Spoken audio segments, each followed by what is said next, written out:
Yep. All right.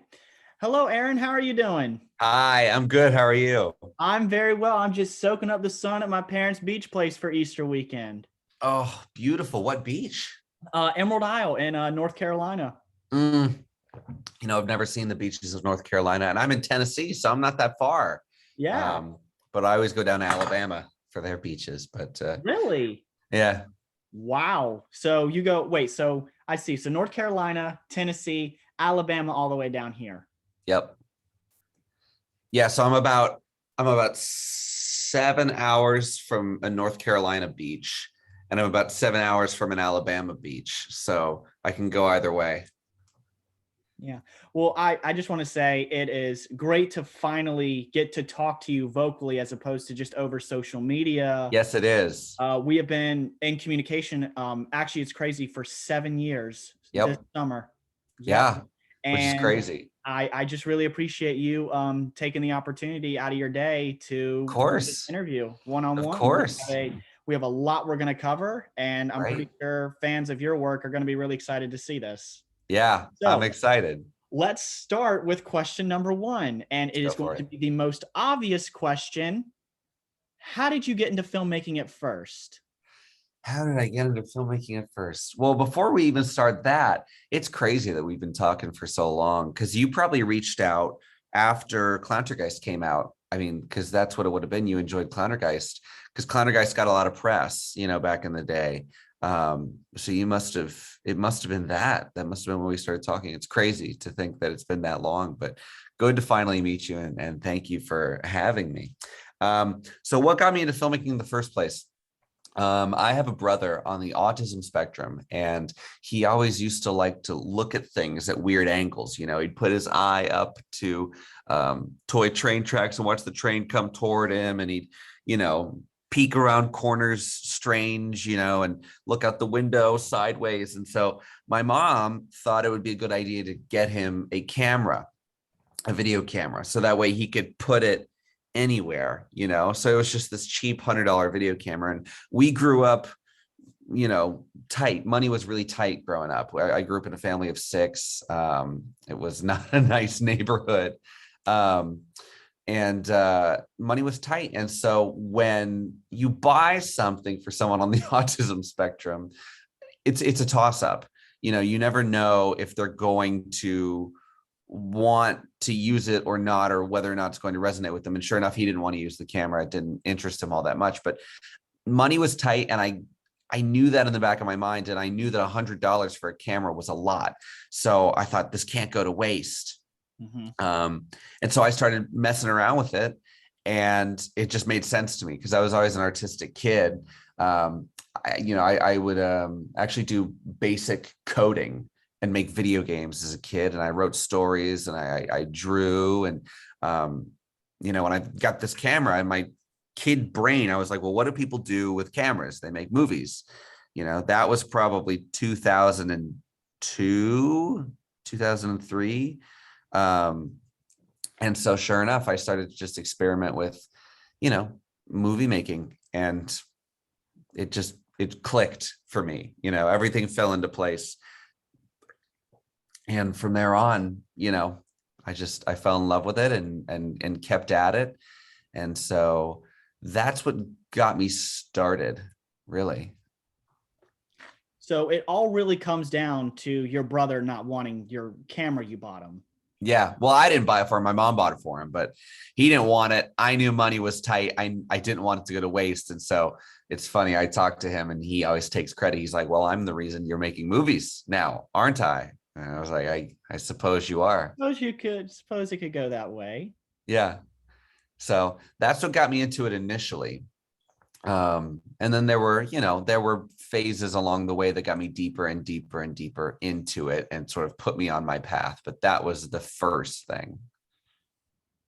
Very, very, very interesting. I mean, is there any other things you want to add of what fell into place of literally leading up to obviously one of your most popular short films, I think, in your career would be the clown statue, which is Yeah. actually how I found out about you.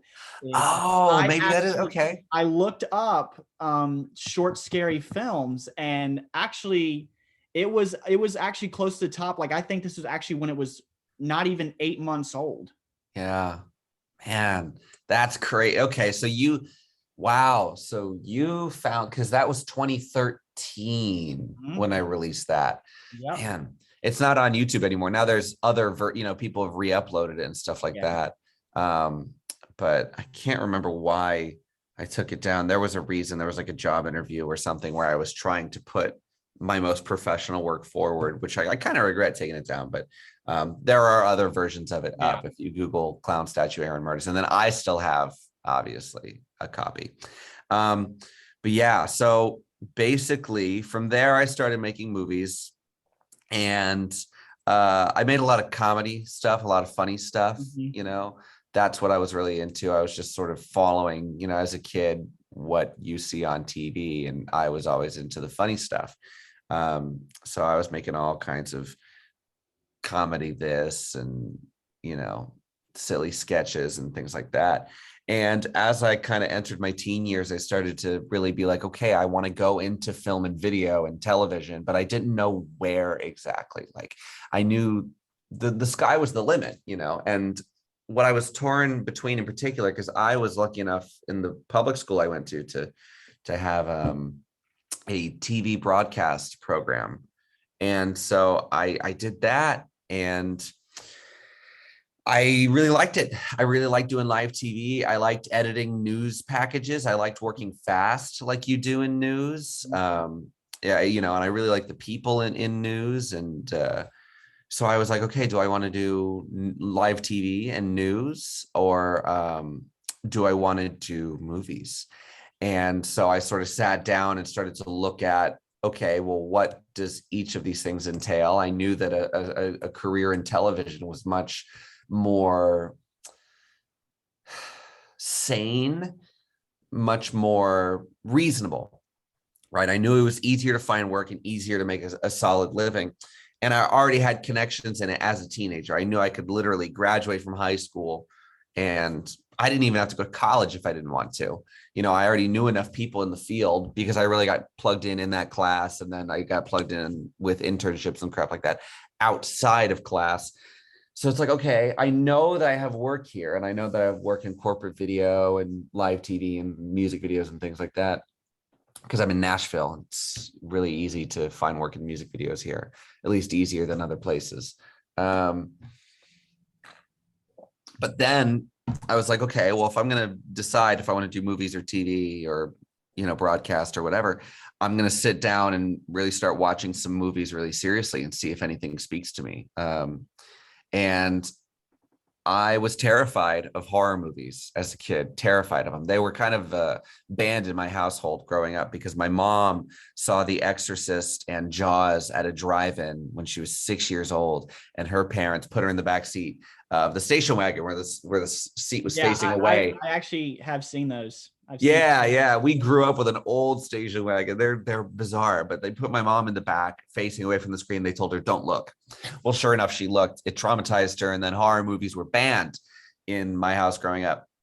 And I was probably 13, and I was terrified of horror movies because I was an anxious kid, still am an anxious adult. I have an anxiety disorder that I really wrangle with. But especially as a kid when I didn't really know that I had it. And so I was terrified of these movies, but I was like, if you want to really see if you're into filmmaking, you kind of want to watch everything. You want to cover your bases. So I just thought, okay, well, I'm going to Google best scary movies of all time and then watch the one that doesn't seem so scary. And I Googled it and I found Alfred Hitchcock's Psycho. And I thought, okay, well, this is, 1960. It's in black and white. It can't be scary. There's no way. But I was wrong, and it was very scary. But I loved the feeling of being put on the edge of your seat. I loved the feeling of the twists and the turns and the surprises. And I fell in love right then and there. And I was like, that's what I want to do. That, because comedy's fun and action movies are cool and CGI is cool. But like, I was into that, whatever that was, I wanted to do that. And so I started binging any horror movie that my mom would allow me. And by the time I was 15, she sort of resigned to her fate and was like, all right, fine, have at it. Watch The Exorcist, watch whatever you want, more or less. And so, yeah, that got me into horror. And then that ultimately led to getting more serious about movies, bigger and bigger productions, using a lot of the stuff I learned in TV. You know, my internships, the broadcast internships, so, you know, about how to run a small crew and how to set up a production and schedule something. And so I was like, okay, we're going to start doing little movie productions. And so we got 5 or 6 people together and started making short films. And the first one, no, Clown Statue is probably like the third one that I did. Yeah, and that one was just based on an urban legend. You know, it was a chain text message or chain email that was going around when I was in school. And I was like, okay, well, let's do it. I figured that would be an easy way to make something that people wanted to see, you know, because it was based on something rather than just something out of my head. And it ended up working out. It ended up getting a couple 100,000 views and developing a viewership. And so when it came time to, you know, make my first feature, I don't know if you want to hear that story. We're going to get to that. I figure we would. So yeah, so that's kind of what got me to the Clown Statue. And then I made some short films after that and sort of finding my footing. And that's what really got me into film, was seeing Alfred Hitchcock's Psycho and Cloverfield. Cloverfield was the movie I watched a few days later. And that was what really solidified, like, that, I want to do that. So yeah, that's the long story, but you know, I figure if anyone wants to hear it, it's someone that's followed me for a long time. Yeah. So you kind of also answered the second part of my question is, for those of you who may not know Aaron, he actually dropped out of film school. And you kind of already answered that question. Now, did you drop out of film school because you knew you had these connections, that using all that money to get a degree in things you basically already had a good expertise in? Yeah, that was, well, it was a little bit of everything. So my connections were really just in TV broadcast. You know, I just knew local news, and like I knew a local news anchor, a local news producer, and then a guy who owned a company that did like the Country Music Awards, which was, you know, a good connection to have. And if I had really dove into them, I was like, okay, I could have worked in that. So I knew dropping out, if I wanted work, it would have to be in live TV or in video or in something like that, you know, not necessarily in movies. But I thought, well, you know, it's money. It's something to do while I get this movie going. So I went to film school in Chicago, and it was horrible. No one cared about making movies. No one cared about telling good stories. They cared about drugs, and they cared about drinking. It was a crazy, crazy place. I remember I saw on my first night there, someone shooting up heroin at a party. It was the most bizarre experience. It was a pretty intense. Yeah, it was an intense. It was a pretty intense environment. They didn't mess around. I mean, it was Chicago, you know, but which I loved Chicago. I miss that city terribly, and I visit whenever I can. But yeah, man, there are some kids there that meant business. Lots of cocaine, things like that, that just did not interest me at all. You know, so I'm like, okay, this is not a party school, but it's a very artsy school where people are more focused, I think, on finding themselves than they are on making movies. And that's fine and dandy, but I wanted to make movies. And the teachers were really focused on telling you what to think and what made a good movie. You know, there's a story that Paul Thomas Anderson has about going to film school, where the teacher said, his screenwriting teacher said, if you want to make Terminator 2, this isn't the class for you. We're going to be looking at David Mamet, and we're going to be looking at this and that. And he's like, well, what if Terminator 2 was the movie I wanted to make? What's wrong with Terminator 2? Why single that out? The attitude was very much the same at the film school I went to. It was, we're going to watch, you know, some weird art movie, some early Jane Campion or something like that. And we're not going to discuss John Carpenter. That's not real film. Like, you know, we're going to do this. Like David Lynch is barely acceptable. Like you might be able to talk about Eraserhead or something like that. It was just an attitude I didn't really care for. So I dropped out I knew that about like 4 or 5 days in. But I stuck around for the whole semester just to make sure, you know, and I really got involved with the senior films to see what are the seniors doing? What does it look like in 4 years? What am I doing in 4 years? You know, and it was a lot of stuff that I didn't know how to do it, but I knew how to do it to a degree because I had so much practice just learning online and doing productions on my own. I was like, I don't know if this is where I want to be $120,000 later, and 4 years later, it's like, I don't have that money, you know, like, I don't want student loans, you know, I don't, especially for film school where I can get a job, right? I can build a film career and make money doing other types of video. I didn't know how to make money in film, but I figured there had to be a way. If there was a way to make money in live TV and there's a way to make money doing music videos, I thought, you know, well, the movie business can't be that different. So I dropped out, and it's not something I would recommend to everyone because it's tough. It's a tough road to hoe, and it's a lot of social ostracization, you know, especially in the South, which I'm sure you can relate to. It's very traditional. And so when you try and bail, it's like people are shocked and it's scandalous. It's, you know, and it's hard to make friends. You know, college is an important place to make friends, and it is an important place to find yourself. And it is an important place to do not so intense things, like not doing heroin, but, you know, maybe getting in a relationship, or, you know, meeting new people and finding yourself and really finding yourself as a person. And so when you drop out of college, you do lose that. And there was still a lot about filmmaking I had to learn. I didn't know what the seniors knew. I just knew vaguely what they were doing. And I was like, okay, that's close enough to where I am now. But it's still a couple years off. So I dropped out, and that ultimately led to Clowntergeist, which I'm sure we'll get into.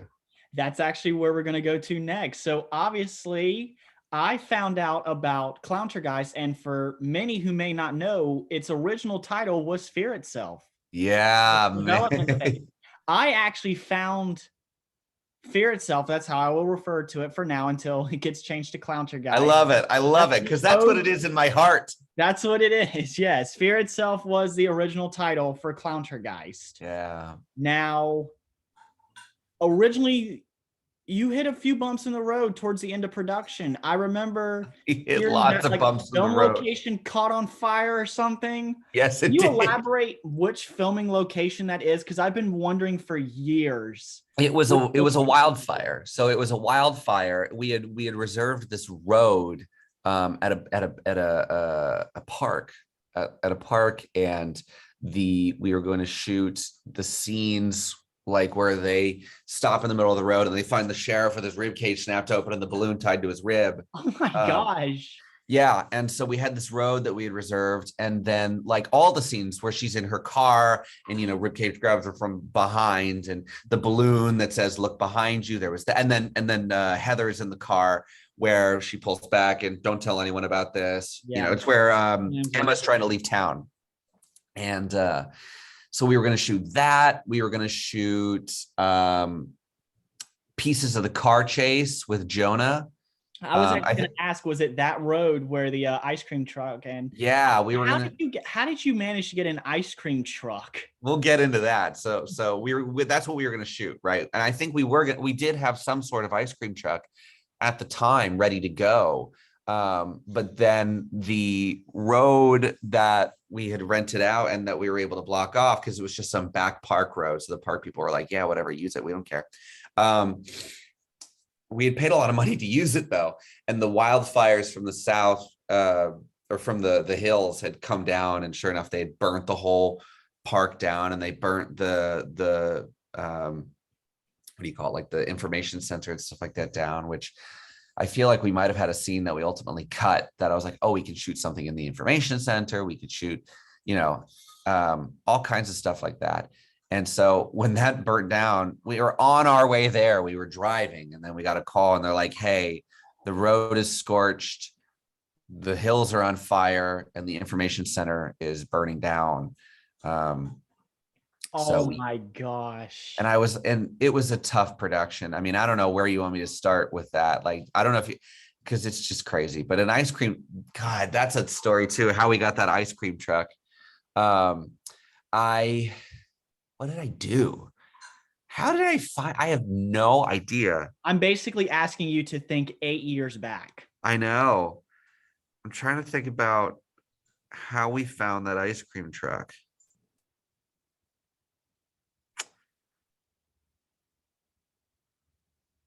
Oh. It was available for rent for parties. I looked up ice cream truck, Nashville, but it was like specifically the area I was in, which was Nolensville, which is like 30 minutes south. Because I thought Nolensville is a small town. It's going to be easier to find something here. So I found this ice cream truck online that did like birthday parties. Mm-hmm.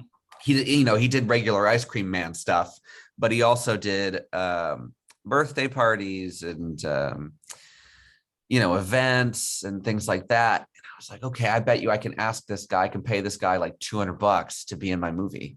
So at that point we were doing everything that takes place inside the car with Jonah driving and turning on the car and rib cages in the back, that was shot in a garage at a church. Because we shot all the bathroom. So in the ice cream shop, when she goes into the bathroom, mm-hmm. And Jonah's laying there, this is all your fault, yada, yada, yada. We had shot a version of that scene at the actual ice cream shop that we ended up not using. We ended up cutting it, replacing it with the bathroom that we liked better. Mm-hmm. We shot a few things in there. No, maybe it was just that. Where Ribcage is knocking at the door and then dead Jonah's on the floor. Mm-hmm. And then there was this big garage. It was just a church that someone went to and they let us shoot there. There's this big door because it was like a warehouse. It wasn't actually a church. And we brought the car in and set up some lights and shook the car to make it look like he was driving. So that was how we shot Jonah's half of it. Then for the other half, I was like, okay, we'll get, I think it was my dad's car. And I had my mom drive it. And it was this park. It was this park with these two parking lots that was connected by a little road, right? And it was so dark in the Blackmagic cinema camera that we shot those pickup shots with, because we shot the rest of it on Red and Alexa and all that heavy crap that no one likes. But I had Blackmagic, and since it wasn't as good in low light, you couldn't see that we were in a parking lot, more or less. So I just got a bunch of shots of this ice cream truck going in circles, and then a bunch of close-ups. And then my dad put on the clown suit and would grab the steering wheel and things like that. And ultimately I strung it together into the car chase, which came out way better than I could have ever dreamed it would. I still love that scene. I have a lot of mixed feelings on my early work, because obviously it's my early work and I'm never happy with my work and I'm always improving, but I still look at that scene and I'm like, that's pretty cool. So we had a lot of production troubles on that. Like, I don't even know. Do you want me to start from the top or like? It's entirely up to you. I'll give a brief. Yeah, let's do a brief. I'll do a brief little overview. But I dropped out of college. I begged everyone that I ever knew and ever worked for money. I got some money from a grandmother. I think from both grandparents, I got a little bit of money. And then I think there were some aunts and uncles that kicked in. And then there was a guy that I interned for who gave me a decent chunk. He owned a big business, a huge business. So he was pretty well off and I was really grateful. It was Nick Duggar, who owns a place called TNDV. I'll give him a shout out because he believed in me and that was really helpful. So he kicked in some money, and then I ran up 2 credit cards, which was a bad idea. And then my dad had saved up money for me to go to college, and he was like, I mean, if you're not going to go to college, this is going to be your college. So, I mean, you know, here you go. So that was a big chunk of it as well. And so between all that, we had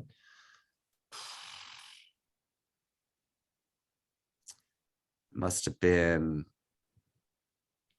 probably anywhere between $15,000 and $20,000. Wow, that's actually really impressive for like an out of school, let alone college dropout first feature length film. Yeah. Well, and then there was some cash that I had, but it was mainly credit cards and that money I was going to go to college on. And then the money that I kind of scraped together from people that I worked for and family and things like that. Because I had 2 failed Kickstarters. One was to do the movie, and then the other one was to finish it. Both failed. Man. Oh, that's right. I got some money from one of the camera team's parents. They were really into the idea that, they were like, oh, they were well off, and they were like, yeah, we like what you're doing. Take this. That was really sweet of them too. Man, it's funny. It's all coming back to me. Anyway, so we scraped together a bunch of money. We went out there to LA where my cinematographer was, and he had all this big fancy camera gear that he borrowed from the film school that he was at. And it was like, we can get a lot of this camera gear really, really cheap, if not free, from the film school. And then some of it we can get at a rental house. And so we shot for 12 days out in LA. Everything went sideways. I had no idea what I was doing. I could go into that for hours, but basically everything went sideways. Everything was difficult. We were out there for 3 months, not shooting. We were only shooting for 12 days, but we had some pre-production. And when everything fell apart, I had a movie that was maybe 50 minutes with a bunch of missing scenes. And I was like, I got to go home, man. I'm out of money. I'm out of money. And I don't have my movie. And it was really tough. And that location getting hit by the wildfire, I was just like, we're done. We're done here. I don't have any more money. I'm going to start going, I just don't. I can't even go into the red. I've already run up 2 credit cards. So I went home. That was 2014. Yeah. And then 2015, I just worked to make extra money and pay things off. And, everyone that put money in toward the movie, they said, no, this is an investment in you. You don't need to pay us back. So that was great. Really lucky. And so I paid off my cards as best I could. I did a lot of wedding videos, corporate videos. I mainly did wedding and corporate videos to make money. I did some boom operating. I did some camera operating. I didn't do much with the broadcast folks. I did mainly wedding and corporate video. Made some money, got settled, kind of, made some friends and, had a girlfriend and all that stuff that kind of comes with being that age. And then in 2016, I was like, okay, I'm going to go finish this thing. I've got some cash, and I did another Kickstarter to try and finish it, and that failed as well. So I was like, well, credit cards it is. So credit cards. And then I think my dad kicked in a couple thousand to help me finish it, which was great of him, I'm trying to think. I feel like because I had the money as well from doing the videos, but I feel like one of my bosses I had talked into giving me money, which was something I'd gotten used to. And it's something I don't do anymore because I work for a studio now. And I think when you're starting out, you can only ask for so many favors. You can do that once. Yeah. You can beg people for money once. And then after that, you're sort of on your own, especially when it comes to this field of work. Exactly. People, I always say, you can call in a bunch of free work and favors on your first movie, but then on your second, third, fourth, fifth, sixth, you're on. I'm on my 8th. I'm on my 8th. And the favors stop coming in. You got to pay people. So I went back out there 2016, finished it more or less. We were only out there for a few days because we didn't have much money. you know, we had a couple $1,000. And we went out there, finished it more or less, came back, and then I still had a bunch of pickup shots that I needed to do of like the ice cream truck and of the bloody balloon popping with all the guts inside of it and stuff that I didn't want to waste time doing out there, because we, you know, borrowed a camera from the film school, had a DP, went at it. Shooting out in LA was a terrible idea. Originally, I wanted to make it for like $7,000 on my own, but that was a bad idea. We all learn. We all learn, and we finished it. Like I said, there are a bunch of stories there too, but we finished it. I came back, I needed the pickups, and then it was 2016, and it was the fall of 2016, and there was news of clowns. Like, that was really strange when that first started. I'm like, I think I actually reached out to you saying, don't you think it's a little bit weird that this is all going on right as you finish your movie? I know. Like, can you imagine trying to film that when all that was going on? I'm pretty sure the cops would have been called every single day. I know. Well, it's funny because at that time we shot some pickup scenes in a parking lot, you know, like when the balloons rise in the car and then Ribcage's hands grab the wheel. We shot a bunch of pickup stuff. So but anyway, that was happening. And so then High Octane Pictures calls me. And they were like, hey, we saw your failed Kickstarter and the trailer that you had done with the footage, you know, back in early 2016, late 2015, before I went back out there. We're interested in representing your movie for sales.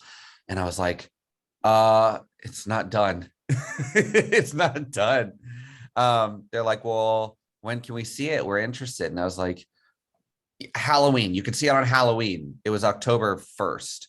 And they're like, great. And I was like, fuck, I got to finish this thing. So like all of October of 2016, I was just grinding, trying to finish this thing and get the pickups. And I got all the pickups. I finished the movie. I sent it to Octane. And they represented it for sales.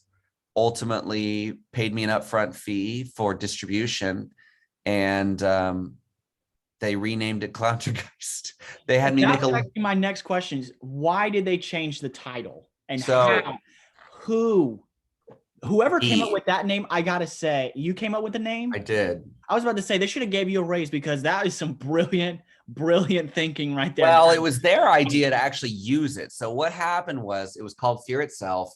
I didn't know anything about marketing a movie. I didn't know anything about selling a movie. And so they basically were like, you know, we think this movie would be more sellable if it had a title starting with A, B, or C.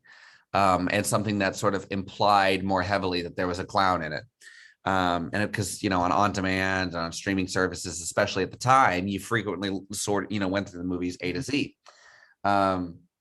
So I came up with like 30 different names, and then they're funny guys over there. They're chill. I got along with them.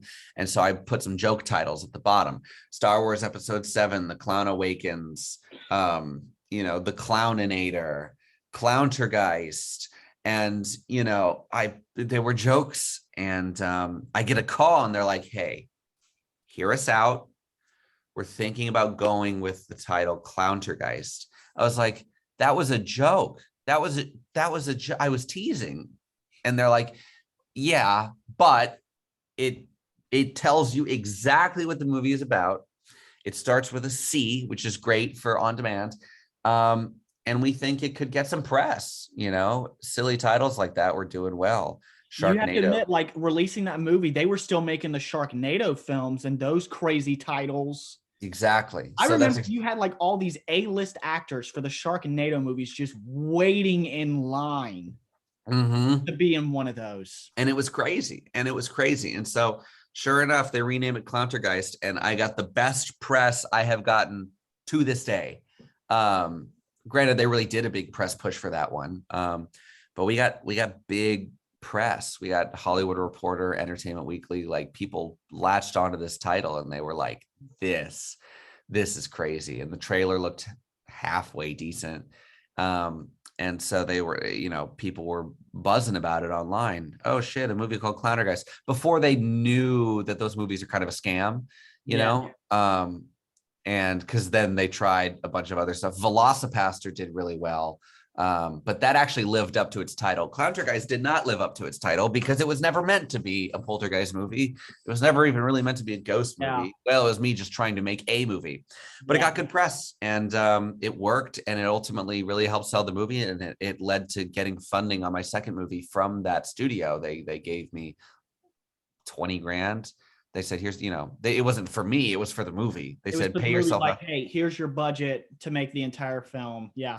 And that's actually going to be another question I'm going to ask you is, when you made Curse of the Nun, was it always your idea from this point on, I think going all the way up to Ouija Craft, to have female leads?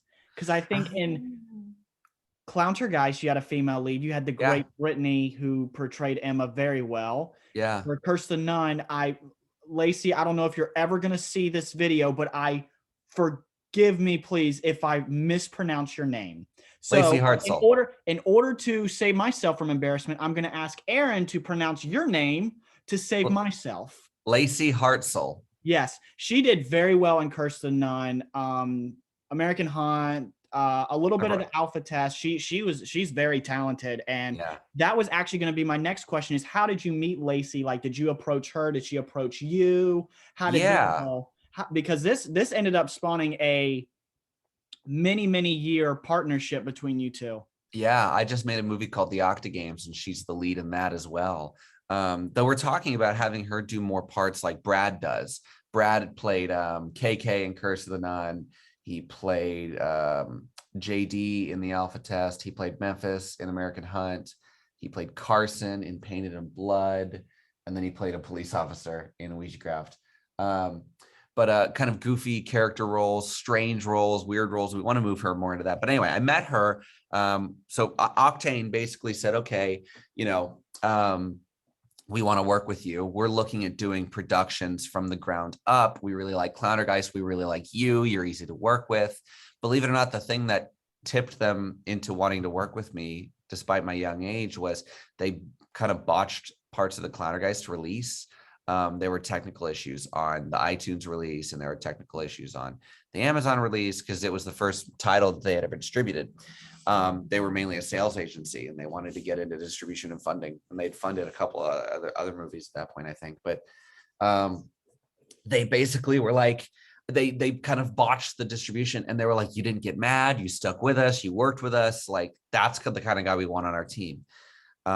So we'd like to fund. I understand, like, accidents, like stuff like that happens. Accidents happen like all the time. It's not like the end of the world.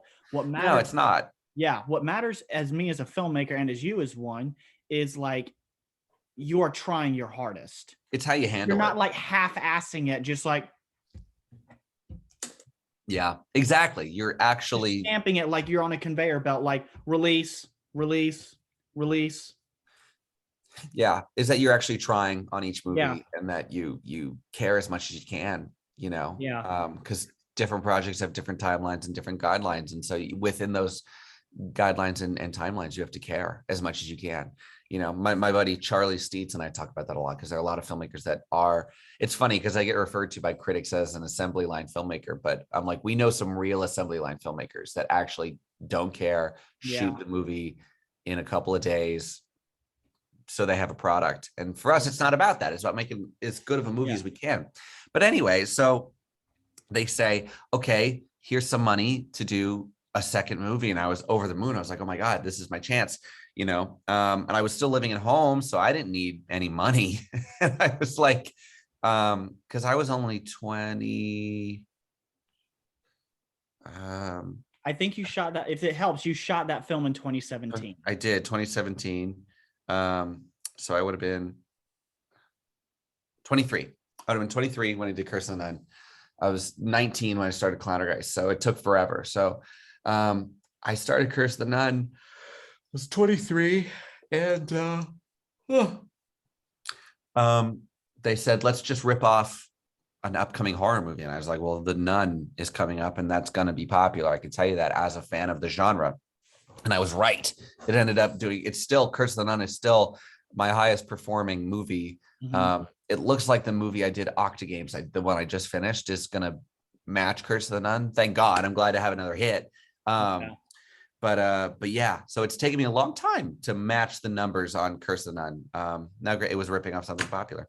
So we did that. I met Lacey at an open casting call, believe it or not. I just I put a thing on Facebook and I was like, I'm looking for this, and in a self-tape. And she was my favorite person that I saw on the self-tapes, but we brought some people in to a little office that we rented for like $400. Not even that. It was probably like, I feel like it was only like $50 a day. It was a little office room where we did some callbacks, and we did callbacks, and we loved to meet her, because on Clowntergeist, there were some personalities on the cast and crew that were rough. And so I wanted to make sure that if I hire somebody, I liked them. So we met her on an open casting call, and we just hit it off. We're creative, spiritual partners. Everything just meshes with us, And we don't argue, but we definitely disagree and discuss and argue. And that's great. It's a healthy thing. We're not screaming at each other, but we definitely get into the details of things. And that's kind of why I like her, is because she's not a yes man. She'll speak up, but to a reasonable degree, not to an annoying degree, not overstepping her bounds. And because we've worked together on so many movies, she doesn't do that to other directors or anything like that. She's not a pain, but we've hit this place creatively where she can sort of voice ideas, and it's entirely about the character. It's never about my script. It's never about anything outside of her wheelhouse. It's always about her character and her contribution to the film. It's a very fair thing. So I want to make sure I get that clear for anyone that wants to work with her. She's a delight. And it's just, after 8 movies, you do build a rapport, or however many we've done together. It would be, I've got the posters on my wall. 1, 2, 3, 4. She's been the lead in 4 of my movies. Wow. And, or at least a significant part. And then she makes appearances in 2 more of those. Yeah. So yeah, that's how I met Lacey. And that's kind of how I got Curse and Then started. Yeah. I enjoyed Curse the Nun. I remember you guys were doing some live stream, and this was in the middle of like that Hurricane Florence from all those years ago. And I was just plowed in. I'm like, hey man, when's your movie come out? He says, it actually comes out tomorrow. And I'm like, oh, great, because I'm locked in my house, bored out of my mind. And to my 2018 self, before I knew 2020 quarantine was coming, I take all that back, because I would rather again than those 2 weeks supposed to slow the curve. Yeah, jeez, man, that's a crazy thought. Well, yeah, I remember that. I remember you reaching out, and I remember being like, oh yeah, it actually comes out tomorrow, because it was a ripoff movie. They didn't want to do any press. It was the opposite of Clowntergeist. They're like, we're just going to release this and try and make our money back on it. But they didn't want to butt heads with Warner, because Warner had sent a cease and desist already, I think, about the original title, which was The Nun. Now, granted, we beat them to the punch. We called our movie The Nun before they did, but they have you did beat them to it. Yeah, but there was even a discussion at one point of calling it Nuntergeist as a follow-up to Clowntergeist. And I was like, guys, we can't. We got lucky once, especially if you're not trying to draw attention to it and you're trying to focus on international sales. So the movie released in September of September of 2018. That's when the hurricane came through. It was that's when it would have been, because I would have just finished shooting American Hunt. Wow, a year after we shot it. 2018 it came out with little to no fanfare, but at that point I already shot American Hunt. That actually brings me to my next question, because obviously you have all these trolls who have obviously nothing else better to do, who can't take jokes seriously when it comes to film. Like, you would always get review saying your film sucks. I still do. It's so funny, because here's what I want your opinion of. Were you shocked with how well American Hunt was received? No, because it wasn't at first I was, but it made sense because it wasn't a ripoff. Blumhouse's The Hunt was a total coincidence. We weren't looking at it. We weren't trying to rip it off. And it's kind of the most dangerous game. It was a concept. And we made it for $5,000 for nothing. It was the cheapest thing I've done to this day. But basically, Galen's the head of the studio. I wrote a movie that they produced called Robot Riot, right? They produced it for 300 grand. It was crazy. I wrote it for $700. I had no idea it was such a big movie. Yeah, I don't think they did either. I think they were just like, hey, we need a first draft. We do it for $700 in a week. And I was like, sure. And then it went on to be this big production. But I wrote Robot Riot, and then I wrote an early draft of the alpha test. And then I wrote a ripoff of Pet Sematary that just wasn't going to work because there was too many animals. And I wrote, yeah. And then I think there was another script in there that I wrote. I can't remember, but I think it might have been just those three. So I wrote those three scripts. I had finished the alpha test. I'm sorry, Curse of the Nun. I finished Curse of the Nun February of 2018, and then March, April, May, June. So for like 4 months, I was just writing every day. And I was doing trailers at that point too. I started to do movie trailers for money because you could, out of a $20,000 budget, the project takes you a year, and you're going to pull $2,000-$3,000 out of it. It's like, great. That gets you 2 months of living cheap. So I started doing movie trailers. Oh God, I just hit the lever on my chair. So I started doing movie trailers for the studio to make some extra money. And so 4 months had gone without a movie, and I was going crazy. And I was like, I just want to shoot something, anything. I have all this cheap gear in my closet. I have a Blackmagic cinema camera. I have lights. I have all that stuff. I have actors that I know and trust. And so I just called Galen. I was like, Galen, I've got to do something, because we had been talking about getting me on another project. And I was like, I'm just anything, whatever. And he's like, $5,000, because that's all they had at the time. Because they were in a transition period. They're like, we can give you $5,000 to do a people hunting movie. And I was like, yeah, done. Great. That sounds like fun. They had a few ideas. That was the one I picked. And I went off, wrote it so that was the fourth script I had written in that time frame. I wrote it, and we shot it. And since it, like I said, we shot it, everything went wrong on that one too. Oh, we had we had some crew that didn't work out. We had to fire them. We took 2 days off production. We came back, shoot it, did what we did on Clowntergeist, where then I had half a movie or 2/3 of a movie. We took a month off. We came back. We finished it. It was hot. It was like 105 degrees to 100 degrees with humidity and Tennessee heat. It was hot. It was sticky. There were bugs. It was miserable. It was not a fun shoot at all. I don't have many fond memories of that shoot. And then I started piecing the movie together. And at first I hated it because of all the bad memories. I was like, this movie sucks. It didn't come out the way I wanted it to. So then I took some time away from it. And then when it finally came out, it went straight to Tubi, of all things. Tubi was a new platform. That's how I saw it. And I was literally, because I expect the goofiness of Clowntergeist and Curse of the Nun, just like you having a fun time. See, that's what I like so much is like when you get on a film, you try not to take it seriously, because I think that's what the joy of the art of filmmaking is. You're there to tell a story and to have fun with it. Yes, 100%. You're not there to be self-indulgent. You're not there to be Mr. Artsy Fartsy. You're there to make a kick-ass movie if you can. Yeah. But American Hunt was pretty grim. When I finished American Hunt, I think I actually watched it again. Like, I need to make sure like this was directed by the same guy, because I think I sat in the library of my school, like in the middle of the night, just finishing homework, and I was already out of it. And then I see like it's already released. I'm like, I'm trying to see if this is like on purpose or like someone like leaked the film. I'm like, okay. I'm like, fuck it. I'm just going to watch it. Yeah. And I watched it, and I literally thought I was dreaming. I'm like, I think this might be his best work so far. Thank you, man. Everything to this day, that is still my favorite film you have made. It's one of my favorites too. It's something about like everything worked for that. And it was very enjoyable.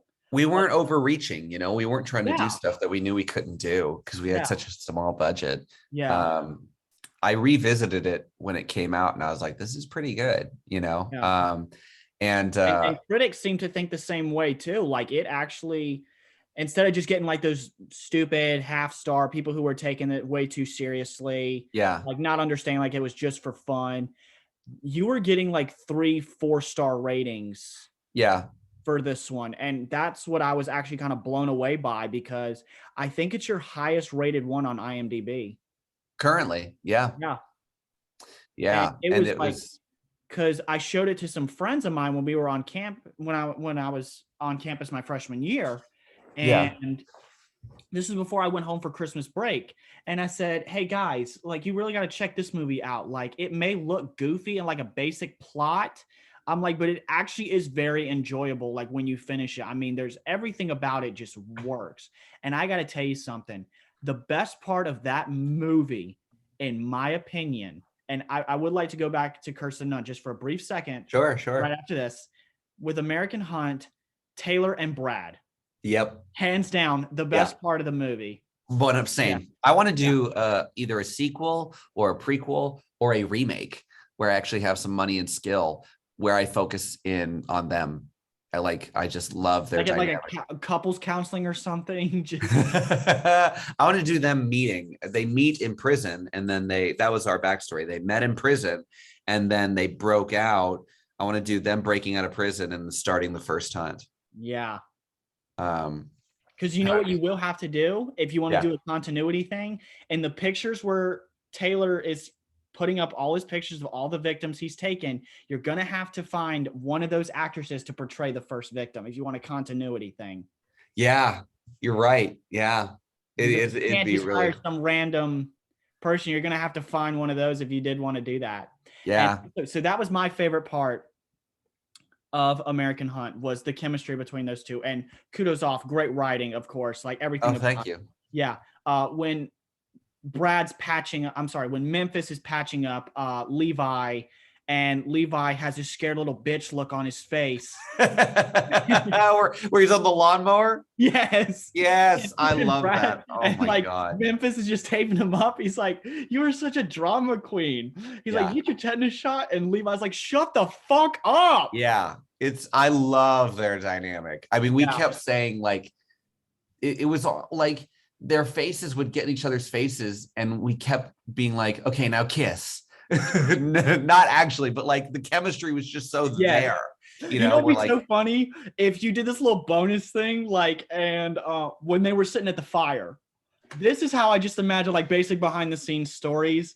But you can correct me if I'm wrong. yeah, I never asked you this question, so if I do get some of this right, I'm just that good. yeah, yeah, So when they're on the fire and there's that yep, shot from them behind, yeah. they looked at each other, you should have panned the camera in saying, cut, why didn't you guys kiss like you were supposed to? More or less, that was kind of the attitude on set, was like, because the chemistry was so there. That fire scene we made up, actually, fun fact. We made it up on the spot. We're like, we kind of need something here. Yeah. So fun fact, we made that up. Because But it actually does set up, Levi does say, I got a good feeling about this group. And it actually does set it up like, ooh, this is going to be much.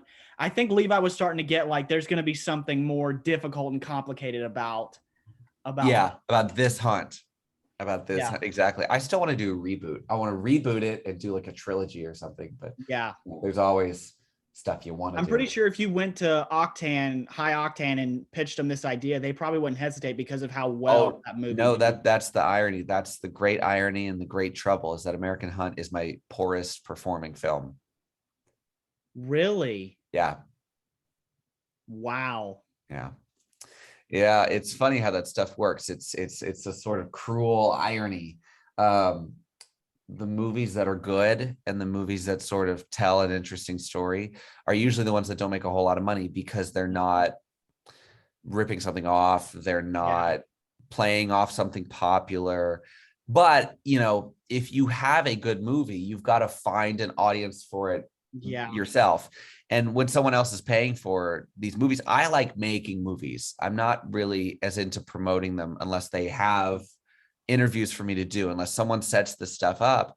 then I'd rather just go ahead and move on to the next movie. And it's like, I'll do whatever you guys think will make money. I'll let you guys do the business. I'll do the movies, you Yeah. know. That way I can just focus on being the best filmmaker. That's how I can be. like working. Like, I don't want to worry about all this contract stuff. I'm like, if you want me to do it, I'll say yes. Exactly. Exactly. And so it's like, you know, and then they like that, you know, and I've made, you know, I am very interested in the business. I pay close attention, and I did Painted in Blood on my own, and I have some other projects I want to do on my own, but ultimately I'm focused on making movies, and I am interested in tinkering with distribution models and things like that, and trying to find a more sustainable way for filmmakers to make money. But at the end of the day, you know, if someone's going to give you money to make a movie, then that's fantastic. Yeah. And I should probably take it, you know, because I mean, and then practicing on someone else's dime. I mean, you know, that's great, you know, especially if they're going to do the promotion. And, you know, American Hunt still made its money back. It only cost $5,000.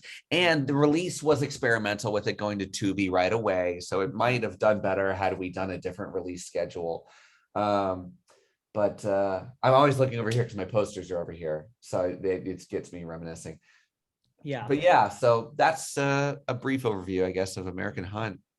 And now the movie the day before COVID was declared a pandemic. Yeah. Let's talk about the alpha test. Now, I will just say this. It is super badass that Alpha killed Lily. Yeah. You very rarely see a child get killed in a movie. I actually have to tell you a story. There is only one movie that exists. It's not a horror film. That has ever traumatized me as a child that I recently watched again. The movie My Girl. One of the most my gosh, with traumatizing children's films I think I've ever seen. When you see Macaulay Culkin lying in a coffin and okay, wear his glasses. Oh my gosh, I forgot about that movie. I saw that movie years ago.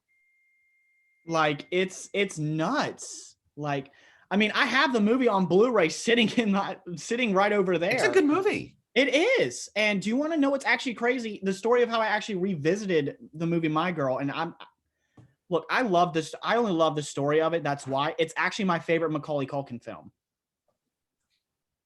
I know that sounds crazy. It's just because I mean, you're not wrong. There's that one with Elijah Wood where he plays like an evil The kid. Good Son. That one was a good one. I haven't seen that one. I've heard it's good. Yeah. So when I saw, you obviously heard about the TV show, like Netflix series Inventing Anna, have you? Yeah. Did you know the lead actress who played Vivian, that's the girl from My Girl? What? Are you serious? Yeah.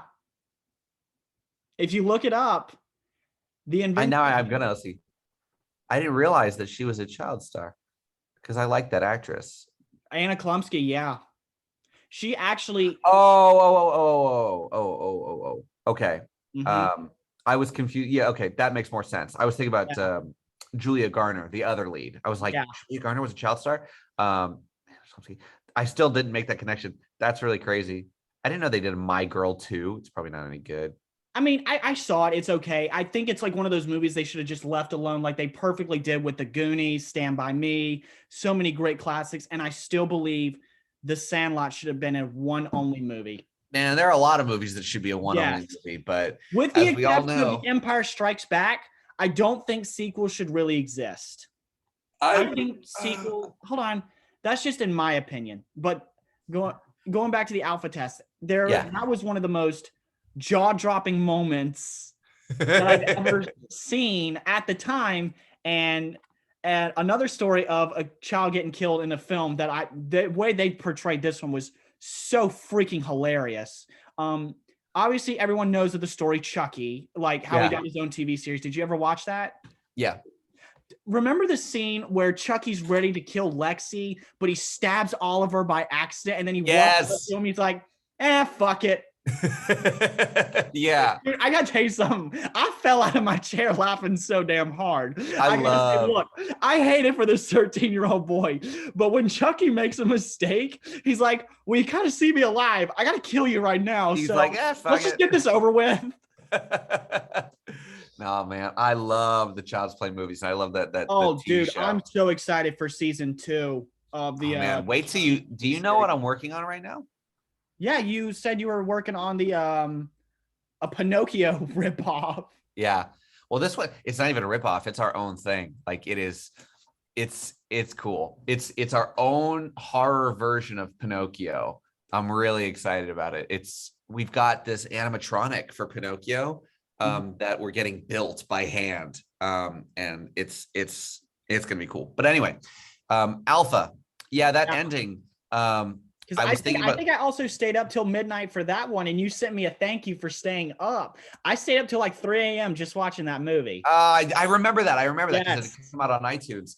That they did. It came out like The day before COVID. It came out March 10th of yeah, 2020. man. That's right. That's right. Because I was gonna shoot Painted in Blood Yeah. that weekend, but that didn't happen. No, that didn't happen for another year and a half. A little less than a year. It was March 2020 when it got canceled, and then I ended up going back into pre-production October of 2020. So, you know, but yeah, Alpha came out. I was thinking about those movies like Soylent Green and those sort of Logan's Run, those kind of sci-fi movies of the 70s that had those really depressing endings for no reason. Yeah. I just, when I was writing the movie, I'm like, you could have a happy ending, or you could have the robots take over. That might be fun, And so I just kind of like, screw it. Let's go, full 70s. Yeah. So yeah, that was where that ending came from. That movie was a long time in the making because I wrote that script before American Hunt. And originally we had a robot costume that actually looked a lot better in hindsight. That was the one thing that kills me about Alpha Test is that robot we didn't have enough money to have a good looking robot. But the script, I'm proud of the script. I like the story. I like the way it plays out. I like our cast. I have to say that I think that was one of your more brutal films that I've seen. It is. You literally see Alpha pick up a saw and just brutally massacre the mother. And I think it's actually the same actress. And I remember I said I was going to go back and say something about Kirsten Dunst, but my favorite part of it was. So I thought this was going to be like something like The Nun Survived. Like the smoke is just going through, like looking up at the attic. And then you see this actress go like, oh my God, my floor. Alice, yeah. You ended that perfectly. Like I go like, it's going to be some basic stupid jump scare. And then it just does that. But that's exactly what I was thinking about, was how in those horror movies they'll do some jump scare at the end or something like that. I thought, how funny would it be to bring that character back and have her, because she bashed a hole in the floor, and you've got this woman who owns the house that's so anal about it. So I'm like, oh my God, it'd be fucking hilarious if we had Donna Winslow come back. But yeah, she did. Alice came back for the Alpha Test and played Mimi, who gets an iron to the face. I still believe that bitch gets what she deserves. Not the actress, not the actress. No, it's funny. Alice and I talk about that and she's like, why do you always have me play the crazy bitch? I'm like, I don't know. You're good at it. Cause she's one of the leads in the Octane, which I'll send you a screener for, cause it's done. You don't need to wait for it to come out. I'll send you a screener. You'll love the Octane. Hey, I got nothing to do all weekend, so I will gladly. I will gladly do that. It's insane. It's insane. It's. I'm looking at my movies. I mean, Painted in Blood and the Octane to me represent a next step. Yeah. And Painted in Blood is like American Hunt, where it was all right. It was serious, and it was really dramatic, and we're really looking to tell a story that matters to me. And Octane is that Curse of the Nun Clowntergeist spirit, where it's just bonkers and fun and crazy. So I think you'll really like that. But yeah, Alpha Test, that was actually the most fun shoot I've ever had. There was a pool at that house. We shot for 15 days. We would swim every day at lunch. I mean, it could not have been a more chill shoot. Ray did a great job as Alpha. Like I said, I feel like people would respond to the movie a lot better. Now, granted, that's my second most successful movie financially behind Curse of the Nun, and review wise, it's my second. Like most. I enjoyed like the atmosphere, because most of your films were like so dark. Like it was just the lighting and everything was just dark and like dreary. At least with the Alpha test, you got some outdoor scenes where like the sun's beaming down, like when Lily and Alpha go to the horse barn. Like Yeah. I love the atmosphere you approached with this film. And I think that's why I enjoy it, is because you're like you love horror films, and I still think you should step out of it and try another kind of genre for a You'll film. like Octa games. That one's Yeah. action sci-fi kind of thing. Yeah. But I enjoyed the Alpha test. It was so worth waiting till for it to be released in the middle of the night. Yeah, it was, it's one of those movies I have a lot of mixed feelings on, because I think there are some really high highs in it that I'm really proud of.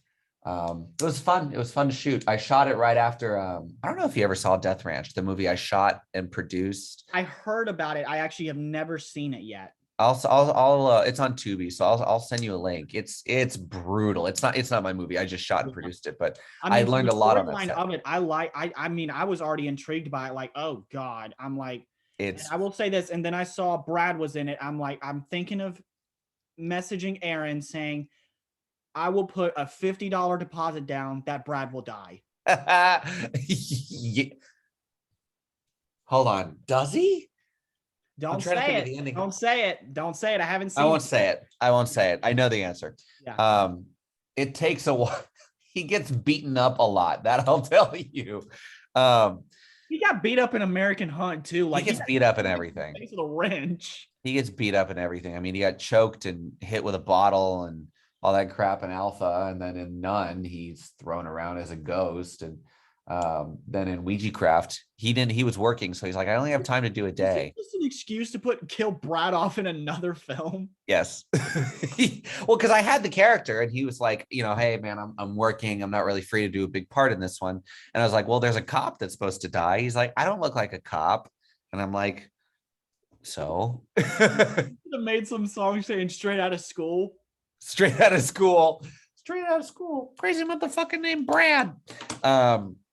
Yeah, so we did the Alpha test, and then we did that back to back with Ouija Craft, actually. Yeah. We jumped right into it. Now, going to Ouija Craft, I think this was the first movie where I felt like you trusted me enough to see it, I think, not even 6 months in advance. I think it was the first film you sent me for me to be able to view early. Early was Ouija Craft. Yep. Yeah. I was sitting at the beach for my birthday, and you said, happy birthday, don't tell anybody. Yeah, I remember that. I did. I sent you a screener, because these movies take forever to come out. Because you finish it, and then you gotta wait, like it takes you a year to make it, then you got another year to wait. So basically we gotta wait 2 years just to see it. Yeah, well, these days release windows are a lot shorter, thank goodness. Because Painted in Blood, it took a year, but it only took a year because I waited and twiddled my thumbs and tried to cut it down, and I was still tinkering with it. But Alpha, I finished Alpha and Ouija Craft within a couple weeks of each other, because I shot them within a couple weeks of each other. But Alpha came out, I think, a month after I finished it. It was crazy. It was, I'd been used to waiting a year. But the Ouija Craft I was done with, and then it was your birthday, and you were like, hey, and I'm interested in see what you're working on. And I was like, well, here, it's done. I don't know when it's going to come out. And it ended up coming out in October. But yeah, so Ouija Craft. Is there any fun, interesting stories? Well, I'm actually going to start off with something, because this is going to be part of the bonus question. In Ouija Craft, you have an actress, I believe, from a found footage film you made years ago. Yes, I do. Oh my gosh. Yeah. Yet to see that, because you promoted it for a little bit and then completely pulled the plug on it. I did. So Clowntergeist had gone so sideways. Clowntergeist was so difficult that I was like, I have to prove to myself that I can make a movie. So I made it for $1,000 of my own money. And that was about all I had left on my credit card. And I made a movie called Bring Them Home, and it was like a cult movie, a movie about a cult, and it was found footage, and it was it starred me and Brad improvising a lot. It was very loose. I had a script, but I was like, we can improv over this. I finished the movie more or less. I didn't polish it, but I looked at it. I was like, you know what? This is really, I enjoy this. It's good. It's a good movie.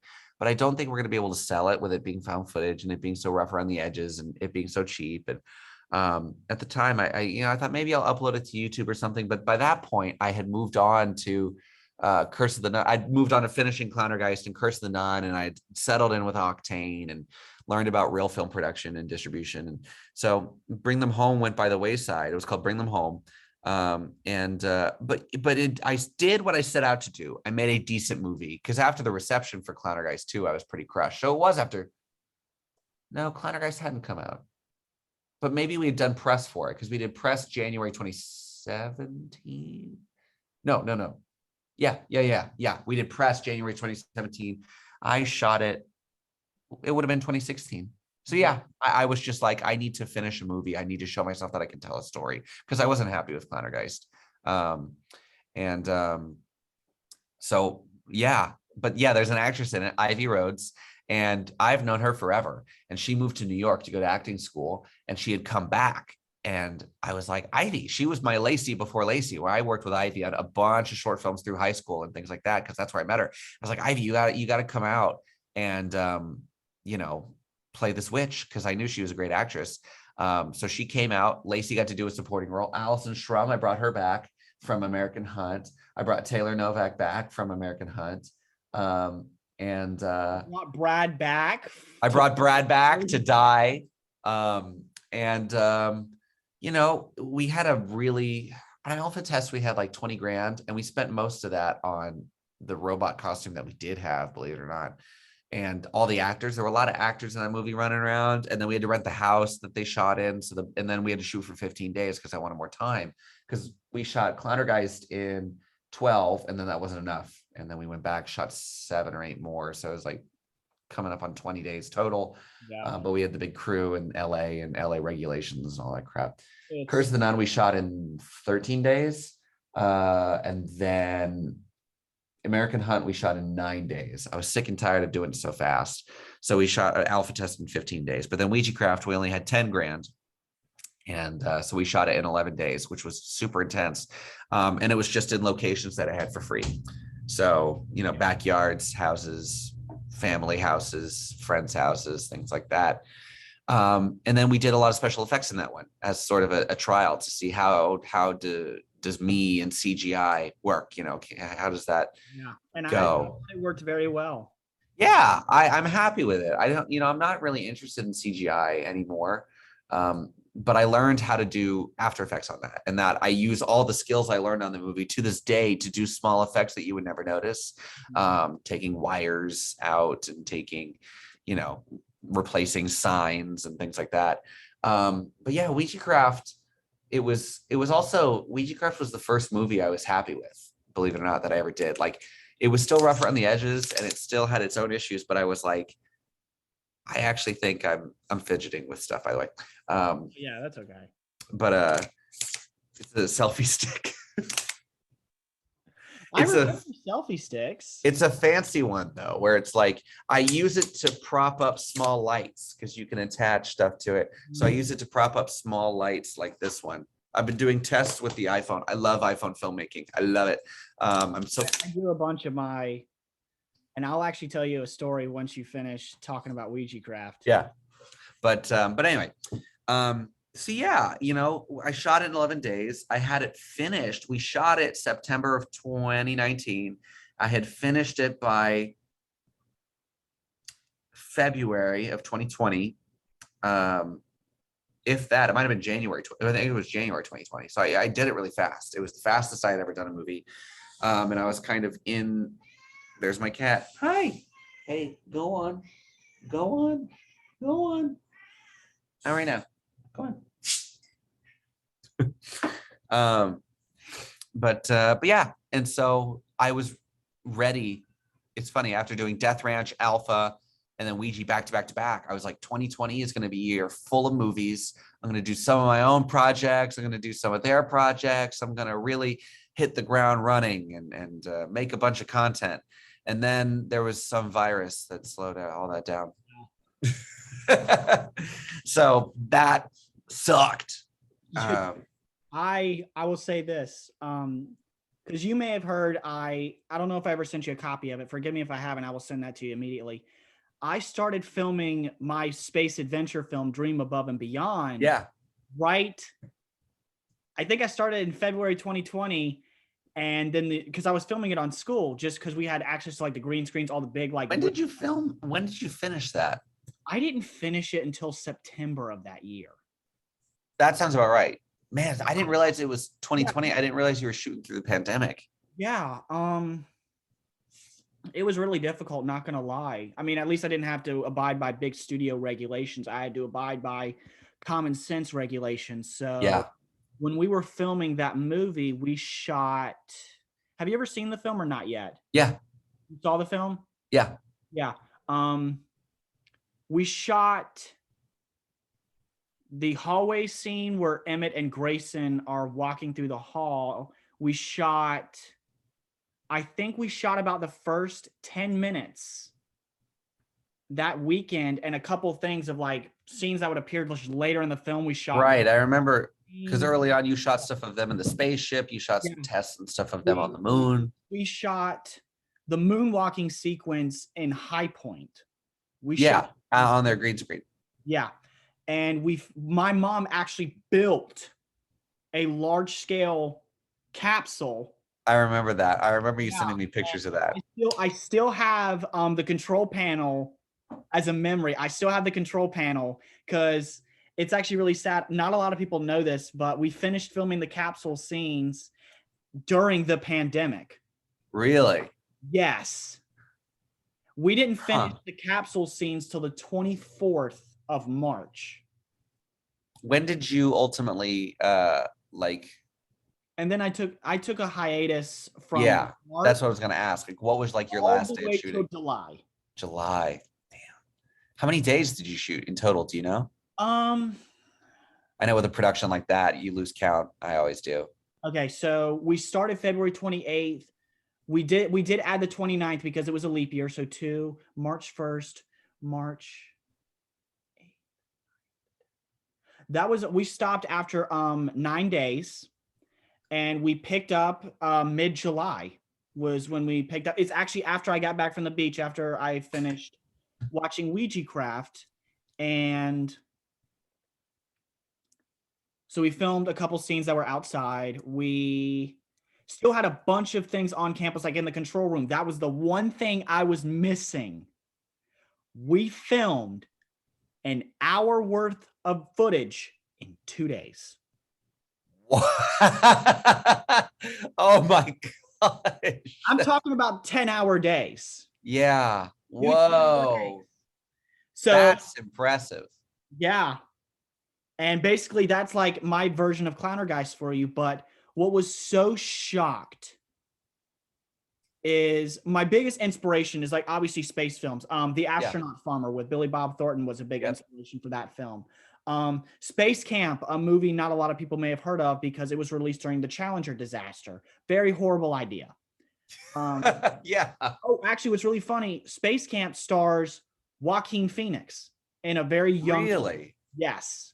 I've never even heard of this movie. It's ringing a bell. Like it's like a kid's movie, right? Yeah, it's like a kid's movie where they get launched into space. The big science fiction masterpiece Interstellar, obviously a big part. I still love that film. I love that movie.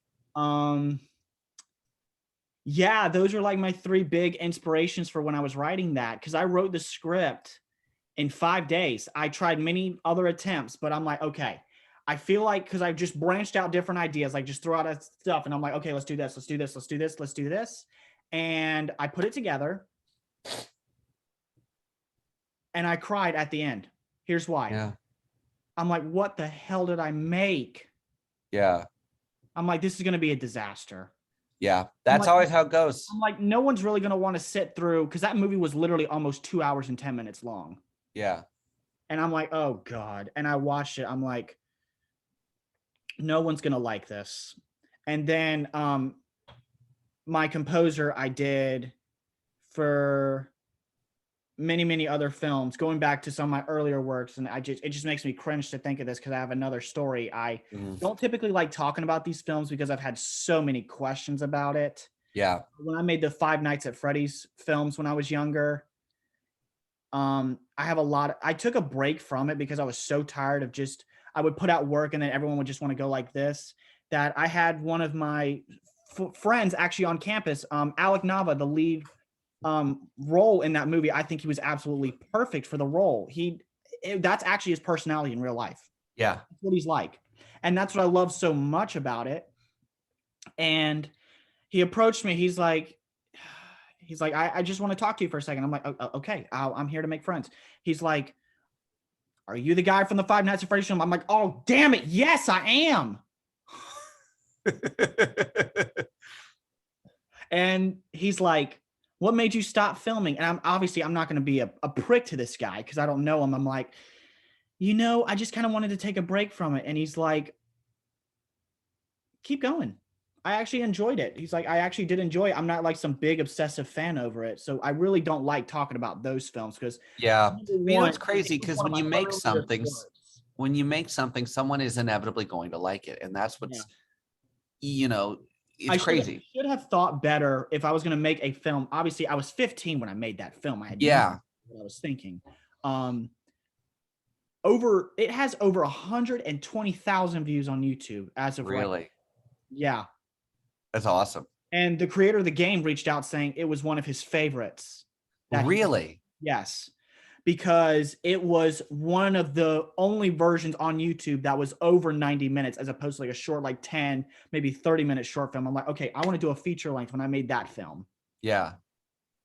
So I made the movie and I made its sequel. I didn't feel like making the third movie. I didn't feel like I was just done. I'm like, I do not want this to be my life. Yeah. So it's like, but it's a great way to get practice, Exactly. I guess what I should have thought before I made that film is you're about to make a film that's going to be published on YouTube based on a video game with a very large fan base. Yeah. It's inevitable this is going to happen. I don't regret making it. I learned a lot from it. That was a very troubled production as well, as was the sequel. But I got to tell you something. Dream Above and Beyond was the hardest film I think I've ever made. Yeah, I imagine. I mean, because you had sets, you had green screen, you had. That's a long movie too, and you had film in a long time. Yeah, yeah. I mean, it was a huge step up because I had peeked at I'd never seen them all the way through, but I had looked at the Five Nights at Freddy's films, and then I did watch Dream Above and Beyond, and I was like, whoa, this is a lot bigger in scale than anything you had ever done up to that point. I actually submitted it to the film festival, and it was out of 1,000 submissions. I just submitted it just for the hell of it at the suggestion of my professor. Yeah. It came in 11th place out of over 1,000 submissions. Nice. And I still have a letter saying, we have to say, we loved your film. That's awesome. Like, I still have the email printed out. Like, he reached out to me, like the guy who ran the North Carolina, like, state film festival, because he really wanted to include it in the top 10. Wow. That's awesome. It made Carrie Magazine. It made national news. I even got reaches out from people who work at NASA saying they like the damn thing. Nice. That's awesome. So I wasn't expecting that. I was going to release it on Amazon Prime, but I declined because they wanted 70% of the profit. And I literally said, thank you for your time, but this concludes our negotiations. Yeah. Yeah, 70% of the who was it, a distributor or was it? It was Amazon, because I went to them, and it was the Prime Direct thing. Yeah, like when you can sell stuff on Amazon, because that's how I was going to do it. Because I obviously didn't know the amount of people where I could put my work like through a distributor yet. Yeah. And actually, I give a big credit to our broadcaster in residence, Joe Michaels, who directed the Today Show. He helped me a lot with that film. He helped me a lot with it. Like, everyone who sees the film, they absolutely love it. I cringe, obviously, every time I see it. I have not seen the film in so long. I think I might actually sit down and watch it again. But hands down, the best part about it, I think, was the musical score. Yeah, it did have a good score. I really enjoyed that. Aben Crawford did phenomenal. He scored the FNAF films. He scored Dream Above and Beyond. And I just got to say, I think it was I think it was really great. Yeah. Yeah. What are you working on now, if anything? I'm still, I kind of want to go to more like write some stories based on my childhood, like how some directors will do. Like, Yeah. because I'm coming out with these two characters right now. I'm still struggling. I'm on the working title of Light of the Passing Train. That's its Mhm. working title right now, but that is probably going to change. And what it is it's like two friends who were in their younger days, like, you know, when you have like your childhood friends, like you would hang out all the time, and then Yeah. like all after all you would like split and go your separate ways. Hmm. So what my film is about a boy named Ralphie.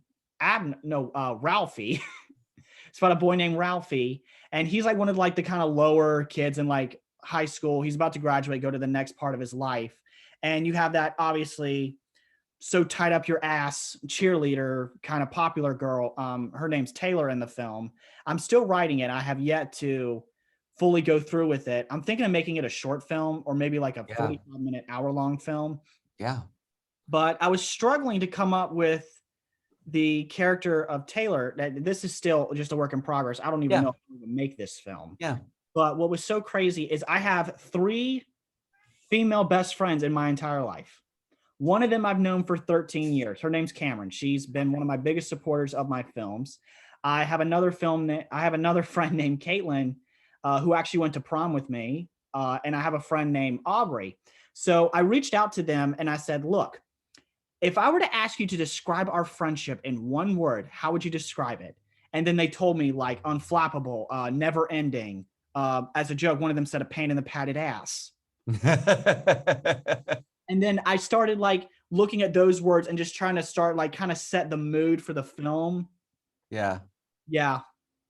It's like basically the Interesting. message is like keep your childhood friends close, because like Yeah. it's when these people like go through all like when these two kids go through like different kinds of hell and all that stuff, and they realize like, hey, like we used to hang out all the time as kids, like let's get back together. Now obviously it's still in the very early works, but that is Yeah. But I'm glad to hear that you're working on stuff. I'm that glad is to hear that you've got stuff yeah, in the that is fire. the film I am working on, Yeah. and it's one that I'm still actually pretty proud of because it's actually based on my childhood friends. Yeah. Yeah. I Of have course, a we similar never went project I've wanted to do. separate ways. We always stuck close. And I asked myself, how would it have looked if we went our separate ways and like we never talk ever again?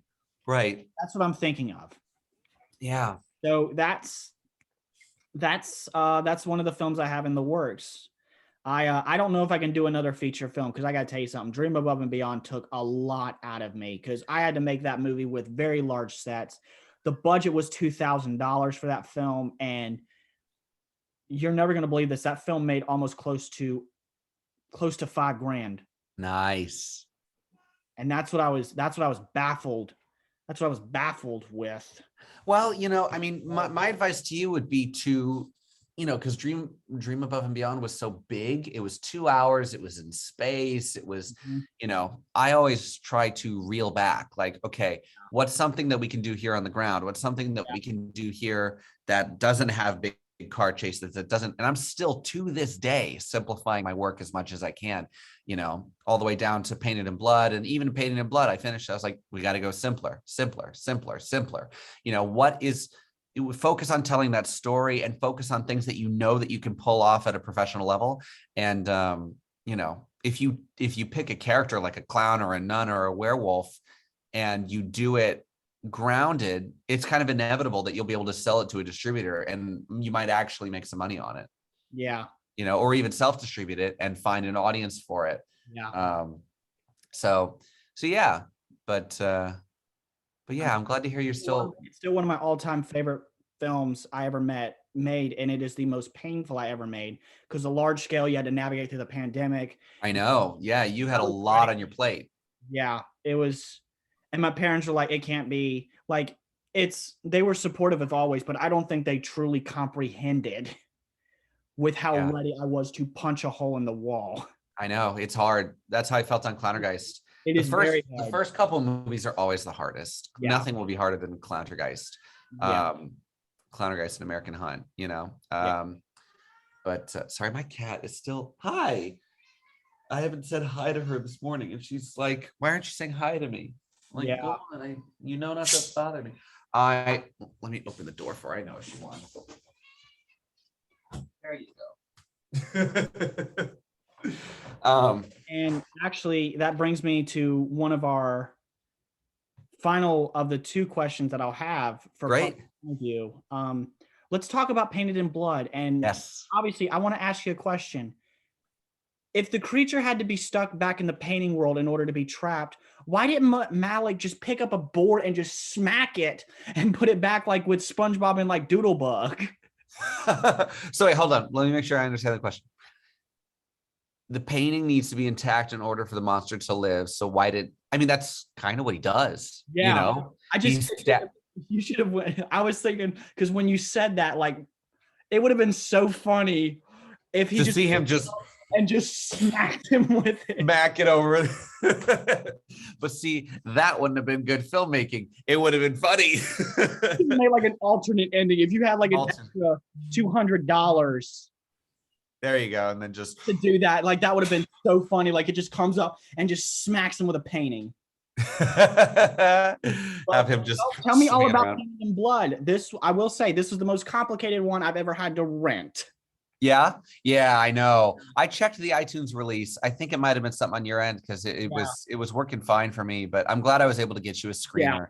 That you can just watch and rewatch. Yeah, it must have been something on my end. I'm like, because the screen would just stay black, but I could move like the runtime and like the mouse, and nothing would come up. I even tried restarting it, and it wouldn't work. So weird. Anyways, how did you come up with the idea of Painted in Blood? And this is the first film where you actually have a male lead as opposed to a female. Not that I have anything against like. No, it was. I noticed it for sure. Well, because I think initially on Clowntergeist I went with a female lead because. That was what everyone was talking about at the time, right? That was the socially progressive thing to do. And I was starting out and I wanted to be noticed. And I thought maybe if I have a female lead, I thought that was interesting. And it's not, it's not interesting at all. Getting the very talented Brittany. Yeah. Brittany Belland. Yeah. She did very phenomenal. She's passed on. Yeah. It's so sad. I love to remember her whenever I can, because she blew me away from that first audition and she was always so natural, but, and just so talented. This one's for you, Brittany. This one's for you. Yeah, this is for Brittany.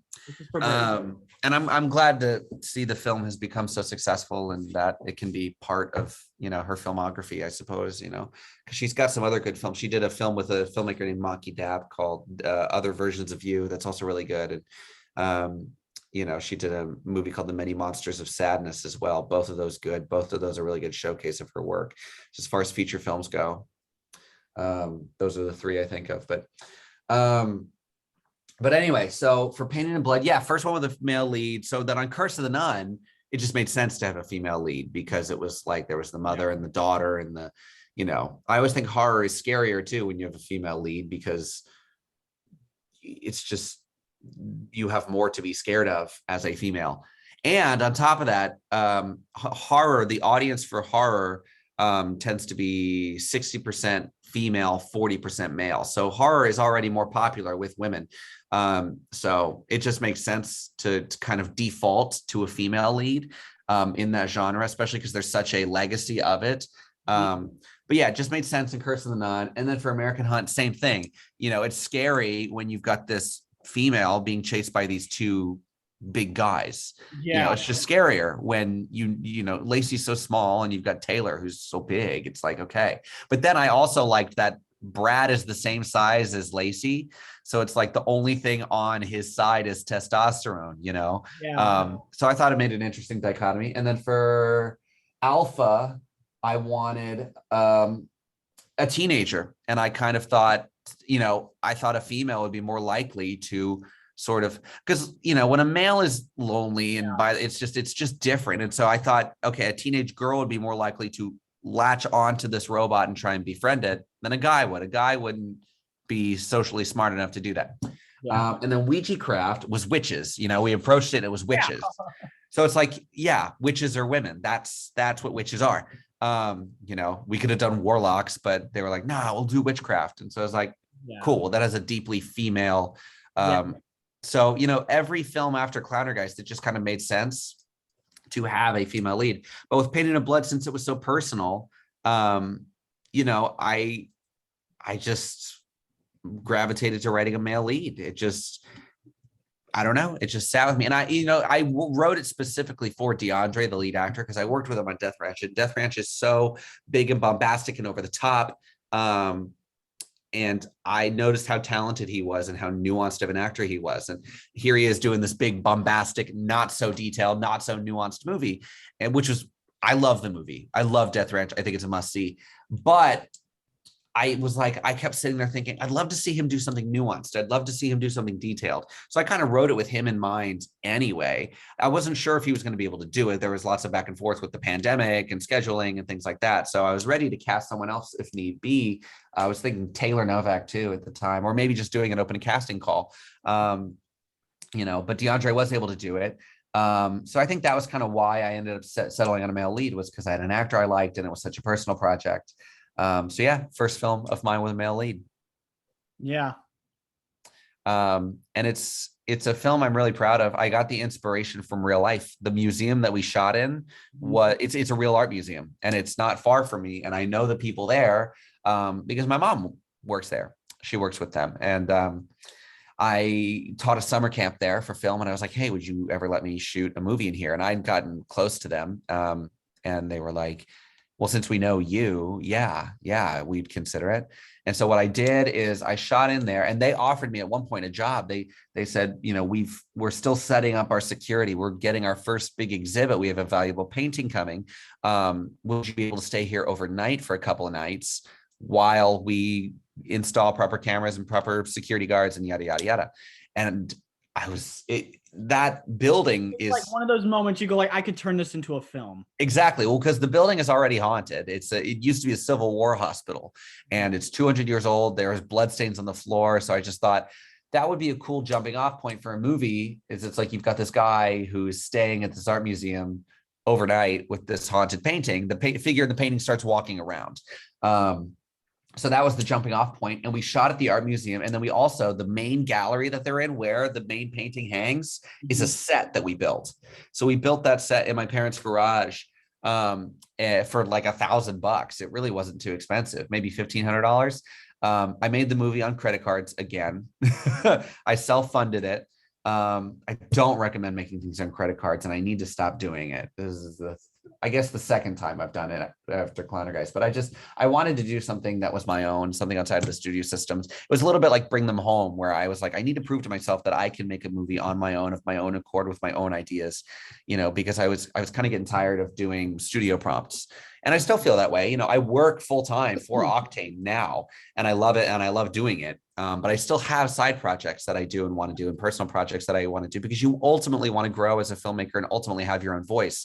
It's a great way to practice. It's a great way to make money. But, I want to expand beyond that eventually. So Painted in Blood was my first attempt to do so, and kind of make something that felt more like a story, like something more dramatic, and something that wasn't so silly and over the top, and something that actually was, heartfelt and more supernatural and more, that kind of thing. So that was the initial approach. And of my movies, I think Painted in Blood and American Hunter are my favorite. I can't wait for you to see Octagames. I cannot wait for you to see Octagames. Like a goofy, just straight home run fun kind of film. It is nonstop. It is really funny. It's like, I don't know what genre you'd call it, right? Because would you call it like a satire?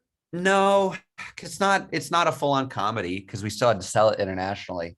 Yeah. Brad plays a douchey YouTuber. He dyed his hair blonde and got fake tattoos.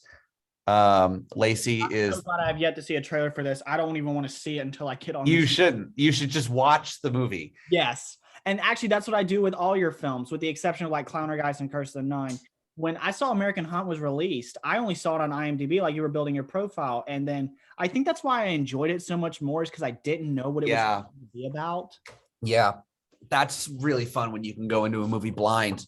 But yeah, so anyway, all that to say, I'll send you Octagames. Yeah.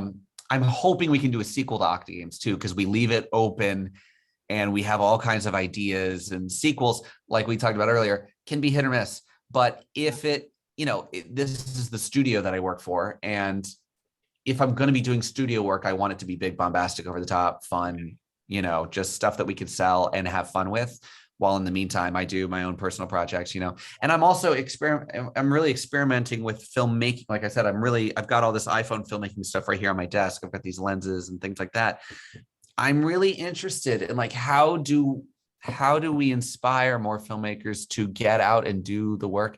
And how do we make it to where making a film is as ubiquitous as writing a novel, right? Where because a phone is almost ubiquitous as a pen, And so it's like, if we can sort of like make decent films on a phone and tell good stories that are really stripped down and really interesting, and make great films on a phone, yeah, the image quality might not be the best, but it sort of, I think, symbolizes a step away from studios and a step toward a future where filmmakers are making stuff because it matters to them, but they find an audience. Because we keep talking about that as a film industry, like that's gonna happen, but it hasn't.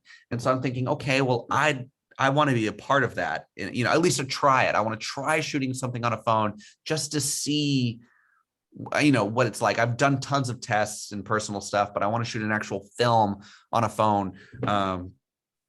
Because I think it's just amazing the mobility you get from it. But that's aside from the point. Painted in Blood was my first attempt. Yeah. That's sort of you did a great job. I really enjoyed like the lighting, the atmosphere of it. It was just it really did feel like a personal, like it really did feel like a personal project. Yeah. And it like you were excited to make. And I feel like that should be something with like all filmmakers. Yeah. When you make something, like, you have to keep in mind, like, you're putting years and years of work into it. And if it ends up not doing very well, you have to understand that it's sad that the audience relies on like critic reviews to go see it. Yeah. Because then you see like reviews for like movies that actually are trying to be different than what a critic is trying to portray it as. Yeah. It kind of like throws a wrench into everything. It does. It's really tough. It's ultimately, you just kind of got to ignore it and do the best you can. William Faulkner, the writer, once said that your biggest competition should be yourself. That's how I live my life. Yep. And it's true. Critics, it's a complicated thing because I meet so many critics and I like them. Yeah. Right? I like them as people because they are as passionate about movies as I am. So part of me, I want so badly to be like, fuck critics. I hate them. They don't do their own work. Feeling about them as well. But it's like, at the same time, they care so much about movies. They do so much press for movies that they care about. When they find a movie they care about, if you can get a critic on your side, right? There's no greater asset. Yeah. And you're not going to find anyone more passionate. So it's a very double-edged sword where I can understand. So, I like to meet film critics. I like to talk to film critics. And I just try not to take the reviews personally because I have movies I like and don't like. Why are they not allowed to have movies that they like and don't like, So it's like, okay, I'll let the critic be the critic and understand that they have a place, and just accept it, because if that particular critic wasn't going to do it, someone else was gonna. So, I like them as people, and I like meeting them. But when it comes to the reviews, I do read reviews, actually. I read reviews because I'm interested in how people are reacting, but I tried my hardest. Whenever I get a bad review, I'm like, well, what do you want me to do? Change the movie? It's like, I can't. So, but sometimes I do glean inside, or sometimes, especially at this low budget level, you don't always get a whole bunch of people to watch your movie or feedback. So it is good to get feedback. And when there's a critic that actually gives you, an actually thoughtful 5 out of 10, you're like, okay. If it's just a review, a 1-star review, it's like, this sucks, he sucks, kill yourself. I'm like, okay, great. I don't even bother wasting my time with that. No, I don't either. When I see that, probably like a 90% chance you didn't even watch the damn movie. Exactly. But then when I see like a 10-star review or 5-star, like a positive review, I don't really pay much attention to that either, because I'm like, okay, great. You like the movie. It did what it was supposed to do. I'm not going to learn anything. My ego is just going to get inflated. What I'm interested in are the 5 out of 10s. Yeah. Because that means it's a nuanced conversation about the movie and what I did. That means they liked some things and didn't like some things, and I want to know what those things are.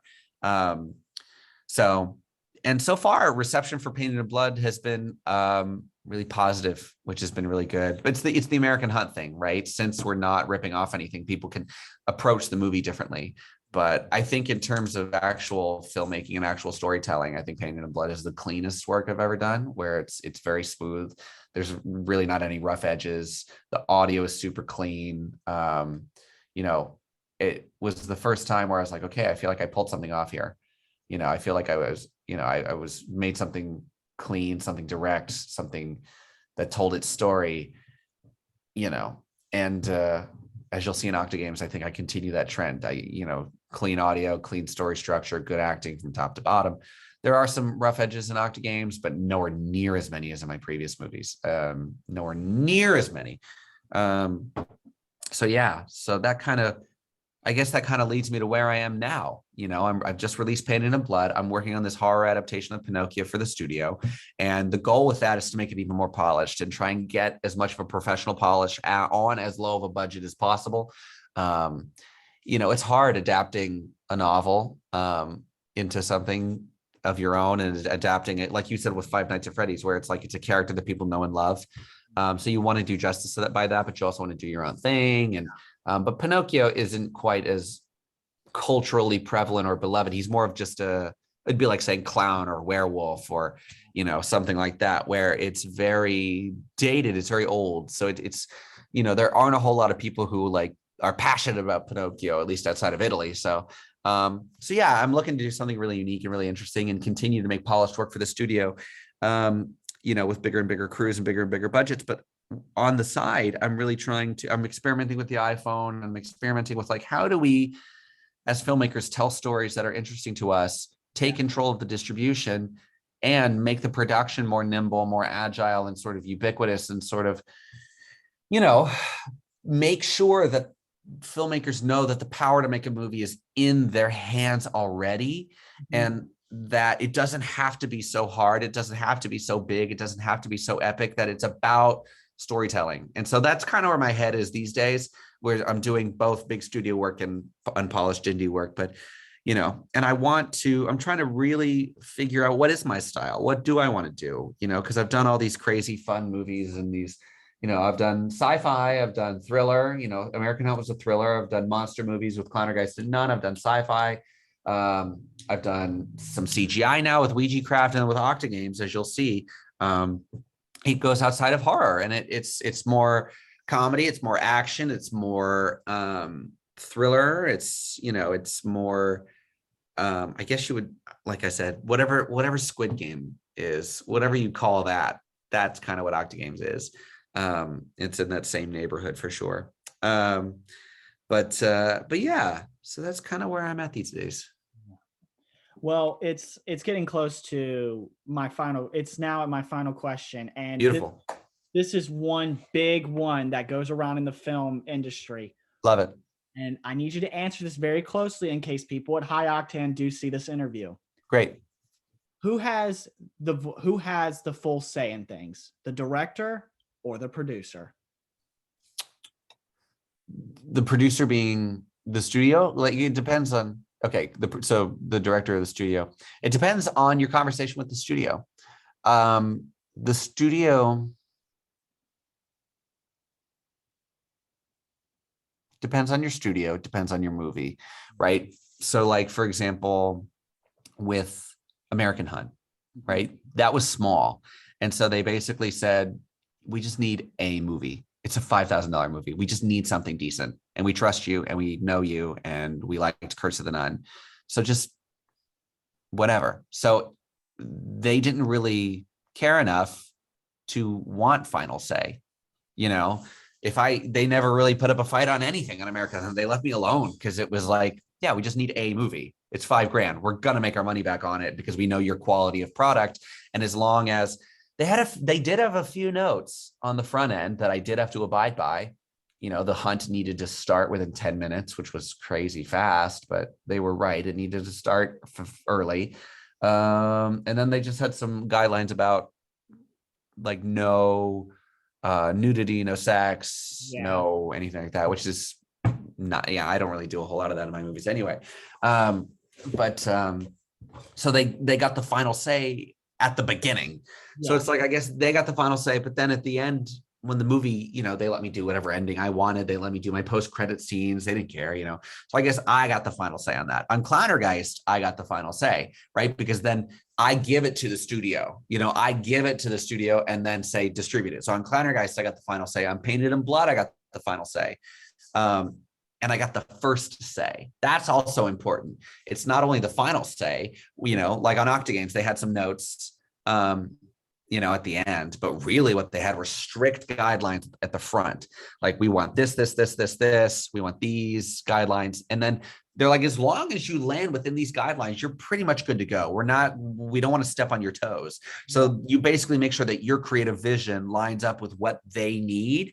And as long as what they need and their vision for the movie lines up with your vision of the movie, they'll usually leave you alone and they'll give you final say on just about everything, and they'll give you final say on a lot of details. Now, every studio is different. I know a lot of studios, especially the ones in Europe, because there are a lot of small studios over there, like 4Digital and High Flyers and Ace Entertainment and, people that my buddy Charlie works for. They're more involved. They want to see dailies. They want to see, all of that stuff, and see the movies that comes together. High Octane, they trust me and they give me specific guidelines at the beginning. And they say, as long as you come within these guidelines, we shouldn't have any notes for you in the back end. So like for Ouija Craft and American Hunt and Alpha Test, I don't think I had any notes on the back end. I just had really intense notes on the front end. So who gets final say? Depends on who's funding it, depends on the studio, and it depends on the movie. If I fund it, I get the final say. If they fund it, they ultimately do get the final say on anything. But if they trust you and you're on the same page, then they'll usually give you the final say because they respect what you're doing. And they respect that you're trying to make a good movie. And you respect that they're trying to sell a movie. And as long as that respect stays there, then I haven't had any problems, not with Octane anyway, in that regard. So who gets the final say? Ideally, both of you do, but it's whoever's funding it. They get the final say. Well, I will leave you off with this. When you're making your Pinocchio movie, are you going to take inspiration from other living doll films? For example, obviously Chucky. My personal favorite, Dead Silence, even though I've been looking at Dead Silence. Creators of that movie hate it. They do. But I loved it. I thought it was cool. I like James Wan. I mean, I see their issues with it, but James Wan. I love James Wan. But I like Dead Silence. I know they're not crazy about it, but Lee Winnell hated making that movie because so much has changed. And that makes me wonder, what would be the difference between his vision and the studio Universal's vision? Yeah, I mean, the thing that Lee, I think, took issue with was the deadlines. They were desperately trying to make a movie. Because obviously they were just getting off Saw, which was so popular. Exactly. And so they're like, they curse to the nun them, where they're like, we want a movie. We kind of want a monster movie. Here's what we're thinking. And they weren't used to that yet. It's funny because now James Wan and Lee have both become such studio darlings, Now Lee is making the Invisible Man and the Wolf Man. He's doing that Wolfman thing next. I love the Invisible Man. I loved it. Take on it. I loved it. And it's funny because that's the same approach where, Blumhouse comes to him and it's like, we want an Invisible Man remake. Here's kind of what we're thinking, so I think they learned how to work with studios. James Wan made Aquaman and Fast and Furious and all that stuff. So he also made Insidious. He made the great Conjuring film. Yes. Insidious was fully independent. Believe it or not, they got independent funding for that. So that wasn't studio, but they did the Conjuring on a studio system. I love the original Conjuring. Oh, I love both. I love Conjuring 1 and 2. Love those. And the Annabelle movie. I do like the Annabelle movies. I think they have problems, but I especially love David F. Sandberg's Annabelle Creation. Yes, I loved Annabelle Creation. So Annabelle Creation, the best of the three. Yes, for sure. So I've been looking a lot at Annabelle Creation. I've been looking at Child's Play, the original Child's Play. I looked at all the sequels as well. Also, what you have to do is like when you're looking at Child's Play, you have to remember if you're going to focus on one of them, you got to focus on the second one. Because here's why. That Yes, is I know. I was about to bring up the second one. well received. And I believe it's because of the atmosphere and the tone. And that's why Child's Play 2 is my favorite of the series. Because Child's Play 2 is my favorite of the series, for sure. something about it, it's like the atmosphere is different as opposed Well, it actually fits the movie. The first one's trying to be so scary, but Dolls, that Chucky in particular is not that scary. They went with something more whimsical. They went with the toy factory. They went with, that whole climax. That was perfect. You could not have ended that movie great. And what I thought was phenomenal is they literally ripped that fucker apart. They did. Yeah. Oh they my really gosh, dude. He got his hand ripped off. He got stapled in the dick. Yeah. Yeah. I love what they did on Child's Play 2. I gotta give kudos to this doll because nothing will kill this thing. No. I've been looking a lot at Child's Play 2, but I've been looking more at Child's Play 1 because I'm actually interested in what they were trying to do in Child's Play 1, which just makes something serious and scary. And same thing with Annabelle and Annabelle Creation. It's like, how do you strike that balance between silly doll movie, Puppet Master, demonic toys, Stuart Gordon's movie Dolls, a lot of that 80s output, 70s output of scary doll movies with sort of something more dark like Dead Silence or have you filmed the Pinocchio movie yet? No, I'm still writing. I will give you a word of advice. I think what made Dead Silence so well is the cinematography for that. So if you want to draw inspiration, try and go something for that look. Like you gotta have to have a little bit of like a blue tint to it. Everything about that film was gorgeously shot.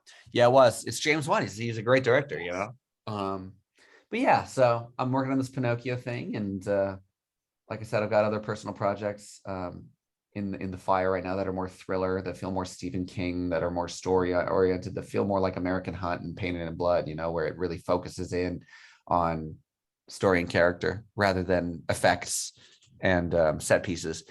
But yeah, so. But I really appreciate you talking with me and all the questions. It's just, I so appreciate your support over the years, and I appreciate that you've been watching my movies and following my work. And I don't think I have a bigger fan, at least outside of my personal life. I'm